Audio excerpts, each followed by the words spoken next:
Bismillahirrahmanirrahim. Assalamualaikum warahmatullahi wabarakatuh.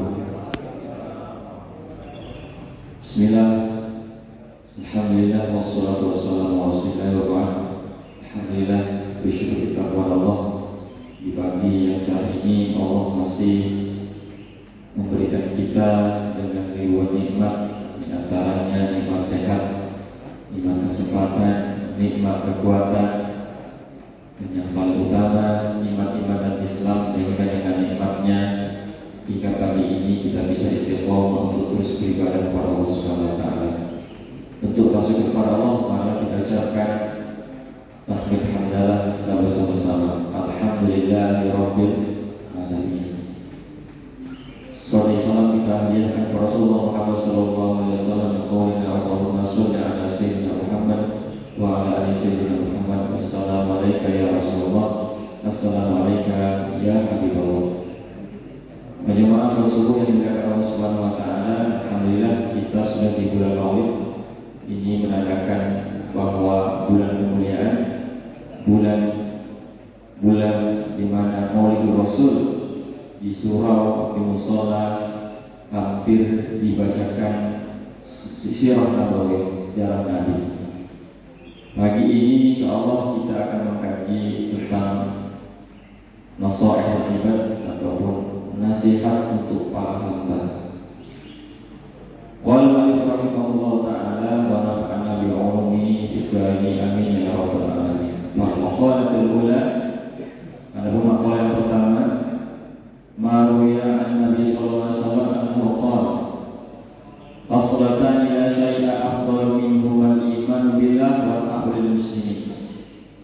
Tidak ada lagi hal yang bermanfaat di dunia ini yang lebih utama kecuali iman kepada Allah.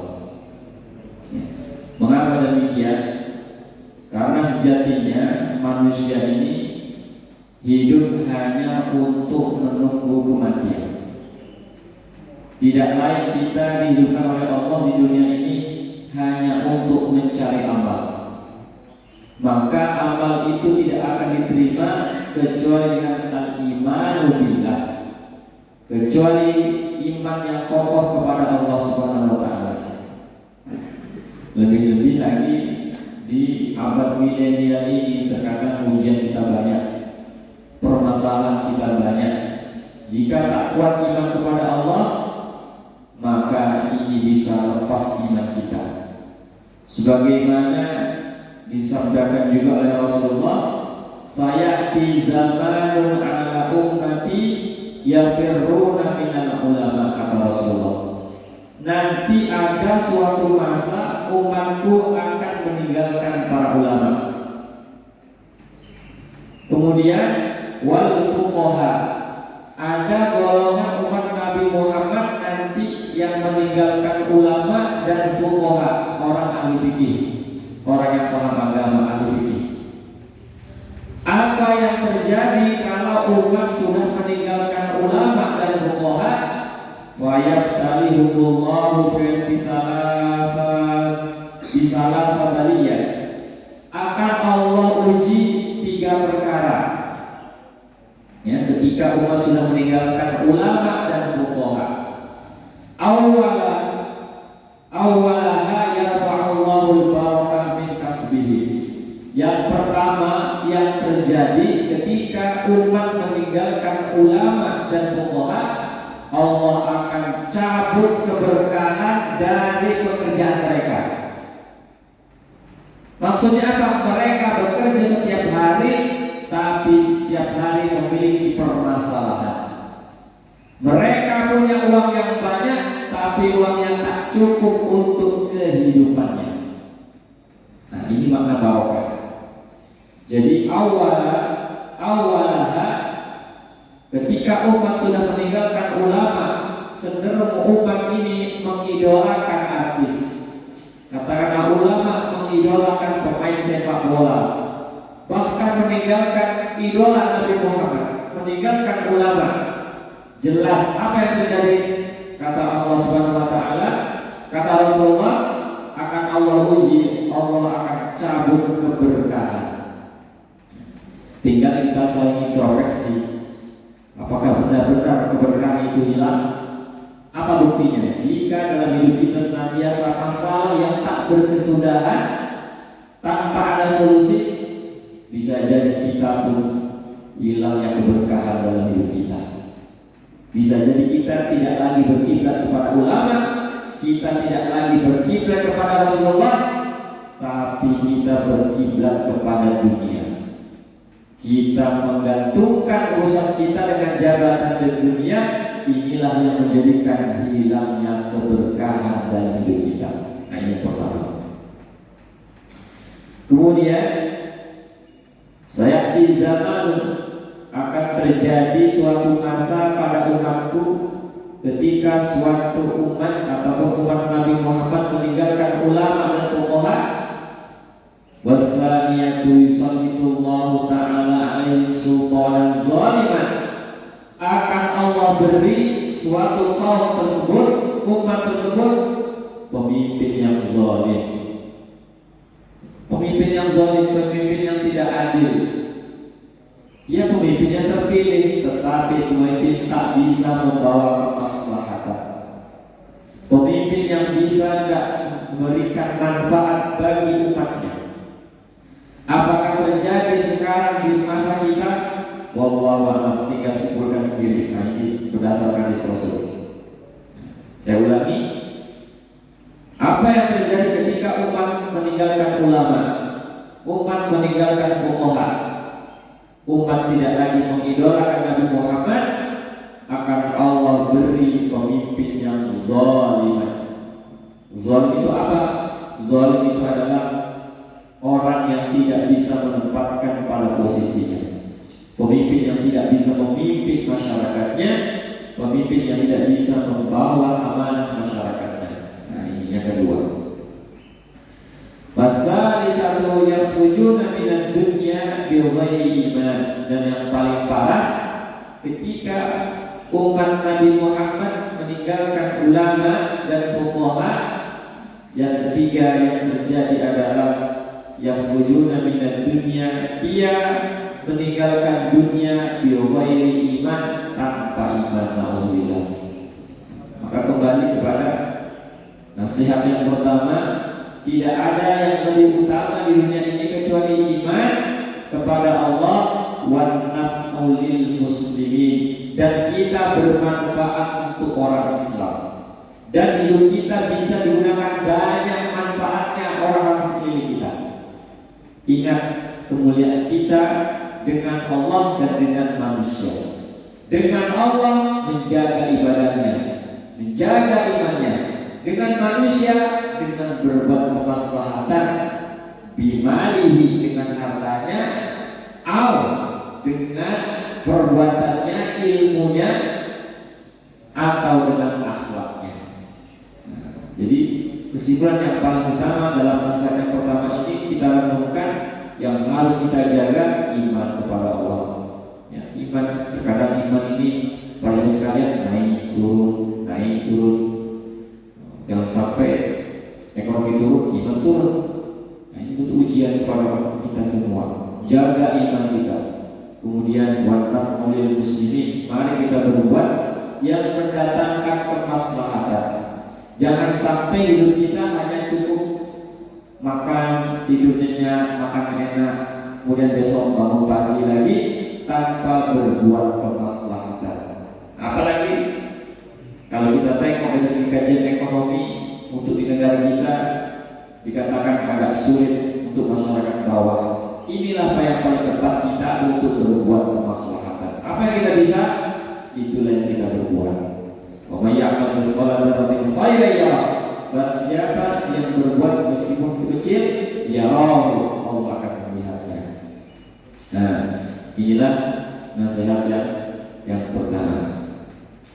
Kemudian waqala alaihi salatu wassalam, ahabbul ibadi ila Allah ta'ala, suatu perkara yang dicintai oleh Allah bagi hambanya, anfa'un nas linnas, sesuatu yang bermanfaat untuk manusia. Artinya jangan pernah bosan untuk berbuat baik. Perbuatan baik kepada manusia manusia itulah yang menjadi saksi inti beratnya amal kita. Kalau kita sholat, untuk kita dengan Allah, kita zikir, kita dengan Allah. Tapi kalau kita berbuat baik kepada manusia, untuk manusia dan untuk Allah.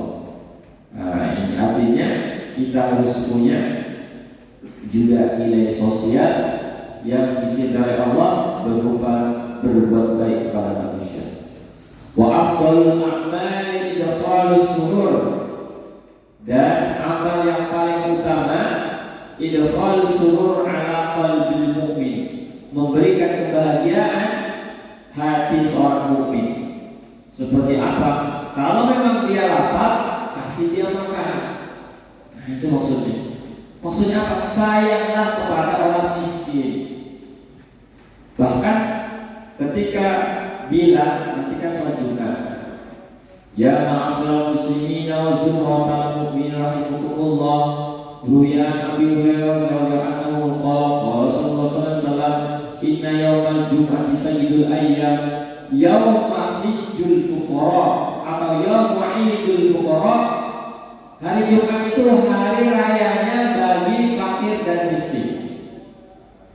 Yauma idul fuqara wa hijjul masakin, dan hajinya orang miskin. Saya ulangi, hari Jumat itu idul fuqara, hari rayanya orang fakir. Maksudnya apa? Hari raya orang fakir. Ya, orang fakir itu dibahagiakan oleh orang yang kaya. Hari Jumat ini makanya ada istilah sedekah Jumat itu, bahagiakan orang yang susah dengan kasih makan. Itu bagian dari idkhalus surur, kita membahagiakan orang yang kesulitan dengan cara bersedekah. Idul Fuqara, hari rayanya orang fakir, dengan cara apa? Dibahagiakan oleh orang yang kaya dengan bersedekah, dengan diberikan makan. Wahidul masakin, dan hajinya orang miskin. Maksudnya apa? Perbanyak zikir di hari Jumat. Bahkan tadi dibacakan ayat, ya ayyuhalladzina amanu idza nudiya, wahai orang yang beriman, apabila diseru untuk melaksanakan sholat Jumat, fas'au, segera kalian ila zikrillah, menuju Allah untuk perbanyak zikir. Fas'au ila zikrillah wa dzarul bai'. Kalau bisa, ketika kamu sedang berniaga, sedang berjualan, tinggalkan itu perniagaan. Dzalikum khairul lakum in kuntum ta'lamun. Itu pahalanya jauh lebih baik kalau kamu tahu keistimewaan berzikir di hari Jumat. Kalau kamu tahu fadilah keistimewaan beramal ataupun berzikir di hari Jumat. Wa dzarul bai', dzalikum khairul lakum in kuntum ta'lamun. Kalau kalian tahu utamanya, ternyata berzikir, beramal di hari Jumat adalah lebih utama daripada kalian berniaga. Ya, disebutkan inna yaumal jumu'ati sayyidul ayyam, hari Jumat itu harinya pemimpin para hari. Nah, itu ini adalah hal yang paling utama untuk beramal. Au yakshifu anhu karban, atau kita menyelesaikan kesulitan saudara kita. Nah, ini juga bentuk idkhalus surur. Makna idkhalus surur itu membahagiakan saudara kita. Apa yang dibutuhkan, barangkali dia sedang punya ujian, kita support supaya semangat hidup, semangat ibadah. Nah, ini bagian dari yakshifu karban, menghilangkan kesulitan.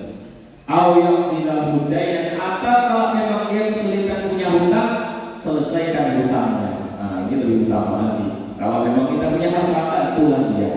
Nah, mumpung kita punya, mumpung kita ada, beruntunglah kita di Indonesia tak kurang penerima sedekah. Beruntunglah kita di negara kita tak kekurangan penerima sedekah ataupun zakat. Kalian sekalian, bayangkan kita kalau hidup di Kuwait, hidup di Emirat, hidup di Saudi, kita akan kesulitan menemukan para penerima zakat, para penerima sedekah. Sulit Pak. Tapi bersyukurlah kita di Indonesia, ternyata penerimanya banyak. Artinya apa? Pintu surga terbuka lebar dengan bersedekah, dengan berinfak, dengan berzakat. Coba bayangkan, kita bersedekah gak ada yang terima, kemana lagi kita kirim Pak? Transfer ke luar negeri. Ya, seperti orang Saudi, kalau masih sumbangan pasti ke luar negeri, termasuk kita di Indonesia. Kita gak sulit untuk memberikan sedekah kepada saudara kita. Nah itu. Wa haslatani la syai'a ahbab ay anjas minhuma asyriku billah wa darbil muslim. Kemudian nasihat yang kedua, qala Nabi sallallahu alaihi wasallam, alaikum bi mujalasatil ulama. Kalian itu hendaknya bermajlis, duduklah dengan para ulama, orang yang berilmu. Dengan sebab apa? Dengan memiliki ilmu, kalian jadi tenang dalam menatap kehidupan. Makna dan dunia fa'ali bila ilmi, karena kunci mendapatkan dunia pakai ilmu, kunci mendapatkan akhirat juga pakai ilmu. Wa man arada ma fa'ali bila ilmi, dan barang siapa yang menginginkan keduanya harus dengan ilmu. Wastima'i kalamil hukama, dan seringlah mendengarkan nasihatnya para hukama. Siapa para hukama? Orang-orang yang alimina bizatillah, orang-orang yang mengenal Allah, zat Allah. Allah itu tunggal, Allah itu esa, Allah itu berdiri dengan sendirinya, Allah itu wujud, Allah tak membutuhkan yang lain. Nah, itu harus lama-lama dengan orang yang bisa memberikan nasihat itu. Supaya apa? Kita kokoh imannya. Nah, jangan sampai kita diberikan nasihat oleh orang yang tak mengenal Allah. Nanti yang dibicarakan hanya dunia, dunia dan dunia. Akhirnya kita kubur dunia, mati dengan dunia, tapi tak bisa membawa apa-apa. Nah, ini makanya dikatakan alaikum bi mujalasatil ulama. Fa inna Allah Ta'ala yuhil qalbal mayyit bi nur hikmah. Kenapa kita harus mendengarkan nasihat? Karena sungguhnya Allah Ta'ala menghidupkan hati yang mati dengan nuril hikmah, dengan cahaya hikmah. Cahaya hikmah itu apa? Ilmu nafi', ilmu yang bermanfaat. Jadi para ibu sekalian, hati kita kalau tidak pernah diberikan nasihat, maka hati kita itu mati. Hati kita ini bagaikan tanaman. Kalau tanaman tidak pernah disiram, otomatis akan gersam dan mati. Begitu pula dengan hati yang tak pernah dinasehati, diberikan pengajian nasihat, maka qalbun mayyit, hatinya mati. Maka apa solusinya? Harus mendengarkan nasihat ulama agar datangnya nurul hikmah, nur cahaya hikmah nasihat. Ai ilmun nafi. Kama yuhyil ardal maitah bima'il matar. Sebagaimana Allah menghidupkan bumi yang gersam dengan turunnya hujan, maka Allah menghidupkan hati manusia dengan nasihat, dengan pengajian, dengan Al-Quran, dengan hadis dan lain sebagainya. Nah ini. Kemudian wal maqalah as-salisah, maqalah nasihat yang ketiga, an Nabi Bakar Siddiq, diriwayatkan dari sahabat Abu Bakar As-Siddiq radhiyallahu anhu, man dakhala al-qubur bila zadin. Barang siapa nanti masuk kuburan tanpa bila zadin, tanpa amal, maka annama bahra bila safina, maka ia bagaikan masuk lautan tanpa menggunakan perahu. Nah, sekarang sedikit kita berbicara tentang kuburan dan kematian. Jika ada orang meninggal dunia tanpa membawa amal, bagaikan orang yang menuju lautan tapi tanpa menggunakan perahu kendaraan. Apa yang terjadi pada sekalian? Tenggelam.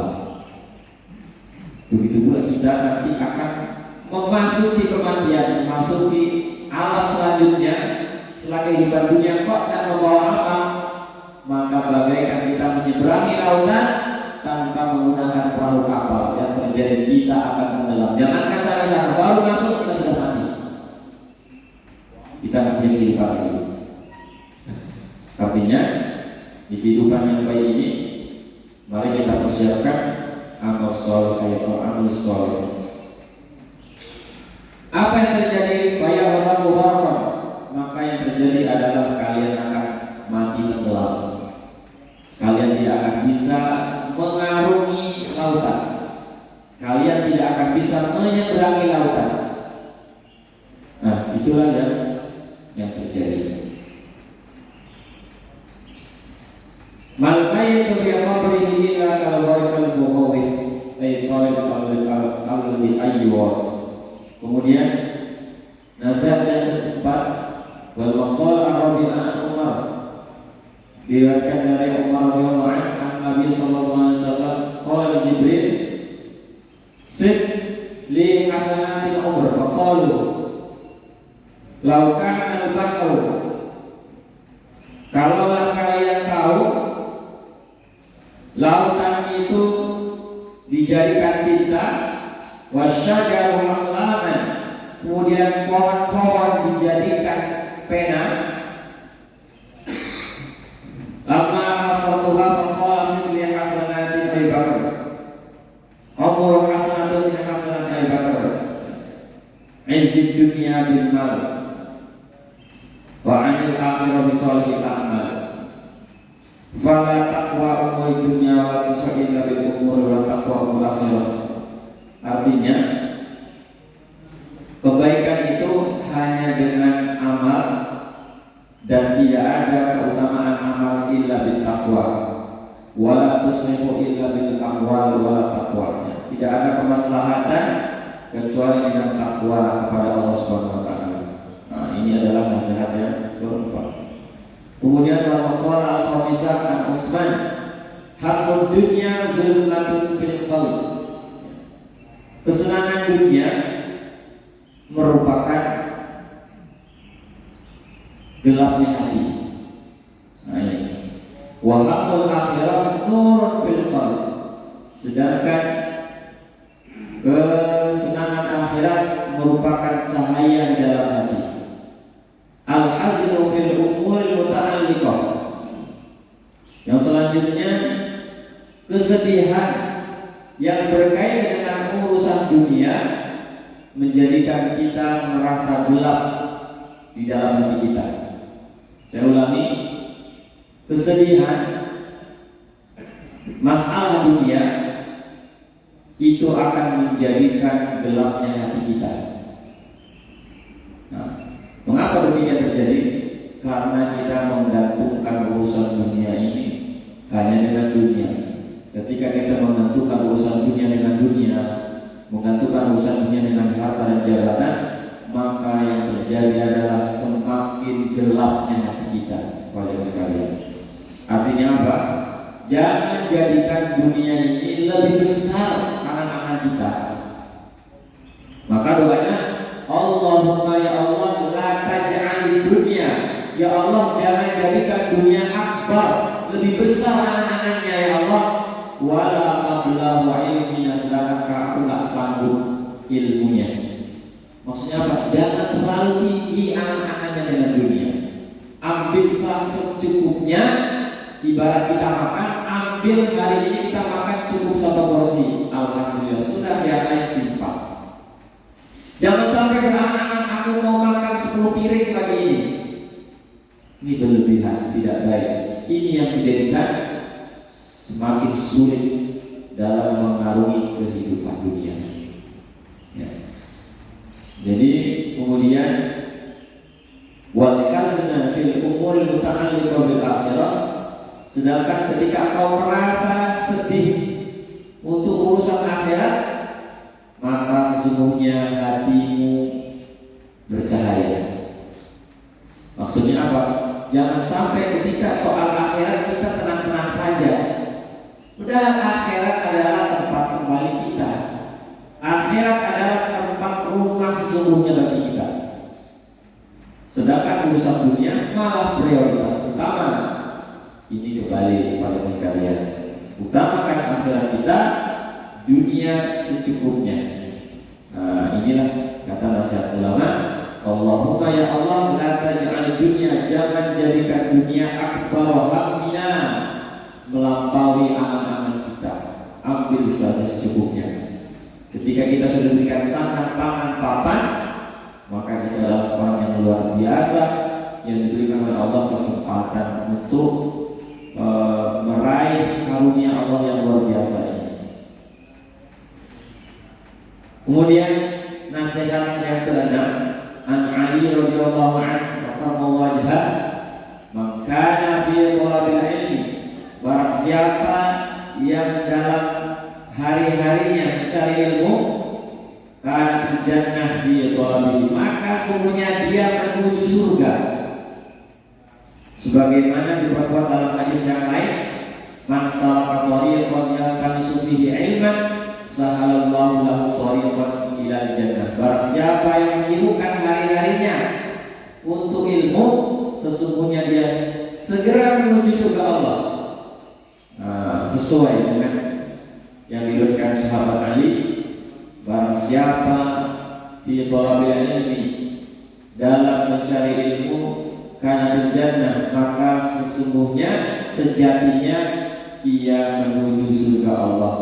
Wa man kana fi thalabil maksiyah, dan barang siapa yang dalam hari-harinya hanya mencari kemaksiatan, kana finnar fi thalabi, sesungguhnya dia menuju api neraka. Artinya jangan sampai kehidupan kita disibukkan dengan hal-hal yang tidak bermanfaat, apalagi mendekati maksiat. Ketika engkau mencoba-coba berkaitan dengan maksiat, secara tidak langsung engkau telah mempersiapkan neraka berada di depanmu. Ai man istawala, barang siapa yang menyibukkan dirinya untuk ilmu yang bermanfaat, alladzi la yajuzu lil bali al-aqil jahlu kana min haqqi talabil jannah, hakikatnya dia adalah orang yang sibuk mempersiapkan surganya. Kemudian waridullah ta'ala, dan dia secara tidak langsung telah mencari ridha Allah. Ilahi anta maksudi waridhaka matlubi, engkaulah ridhamu yang aku cari, engkaulah maksudku ya Allah. Waridhaka, dan ridhamu yang aku cari, yang aku perjuangkan. Wa man kana muridan lil maksiyah, dan barang siapa setiap harinya hanya berangan-angan untuk kemaksiatan, berbuat maksiat, kana bil haqiqati thalaban linnar, maka hakikatnya dia telah mempersiapkan dirinya untuk dimasukkan ke dalam nerakanya. Wasallallahu ta'ala. Inilah nasihat-nasihat pada pagi ini, mudah-mudahan bisa memberikan pencerahan untuk kita. Kesimpulannya adalah dari awal sampai nasihat yang dalam ini, yang pertama, tidak ada amalan yang paling utama, hal yang paling utama menjaga iman dan kemanfaatan kita kepada sesama orang Islam. Kemudian yang kedua adalah pentingnya berduduk lama-lama dengan orang yang ahlul ilmi, orang yang menunjukkan hati kita kepada kita akan kembali kepada Allah. Kemudian yang ketiga adalah persiapkan bekal kita untuk kematian akhirat kita. Ya. Kemudian yang keempat adalah pentingnya kita memperbanyak amal. Yang kelima, jangan sampai dunia ini menyulitkan kita sehingga kita lupa untuk beramal. Jangan sampai kita punya dunia, tapi dunia kita tak bermanfaat untuk akhirat kita. Ambillah secukupnya. Kalaupun lebih, simpan, sedekahkan. Nah, itu nasihat yang kelima. Kemudian yang keenam, kata sahabat Ali, bahwa teruslah kamu mencari ilmu. Ketika kamu mencari ilmu, secara tidak langsung kamu telah bersegera menuju surga. Dan jauhi maksiat. Ketika kamu bermaksiat, secara tidak langsung kamu mempercepat ataupun kalau mempersiapkan masa depanmu di neraka Allah Subhanahu wa taala. Kemudian ada suatu hadis tadi, saya di zaman, mari kita jadikan iktibar, akan suatu zaman masa umat meninggalkan ulama, maka yang terjadi adalah 3 perkara: hilangnya barakah. Mari kita introspeksi, apakah keberkahan itu hilang? Kalau itu hilang, kita cari, jangan sampai kita meninggalkan ulama. Yang kedua, apakah kita diberi pemimpin yang zalim? Wallahu a'lam. Kalau kita diberi, segera perbaiki diri kita, perbaiki keluarga kita, masyarakat kita, berikan pemahaman yang baik. Agar apa? Tidak diberikan pemimpin yang zalim. Kemudian yang ketiga, jangan sampai kita di abad milenial ini imannya lemah. Kalau iman sudah lemah, maka nanti yakhrujuna minad dunya bi ghairi iman, maka nanti keluar dari dunia tanpa membawa iman. Alhamdulillah. Dan kita berdoa kepada Allah, mudah-mudahan Allah SWT senantiasa memberi kita umur yang panjang. Mudah-mudahan Allah SWT memberikan kita rezeki yang berkah sehingga kita bisa beramal sebanyak-banyaknya. Amin ya Allah ya Rabbal alamin. Baik, selanjutnya saya buka sesi pertanyaan. Barangkali ada pertanyaan, saya persilakan.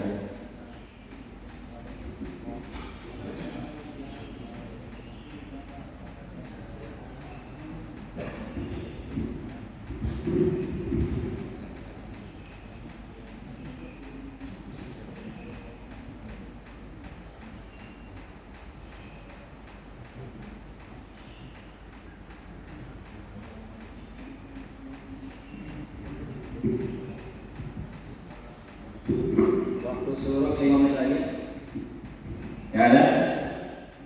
Kalau nggak ada, kita cukupkan dulu dengan lafaz alhamdulillahirabbil alamin.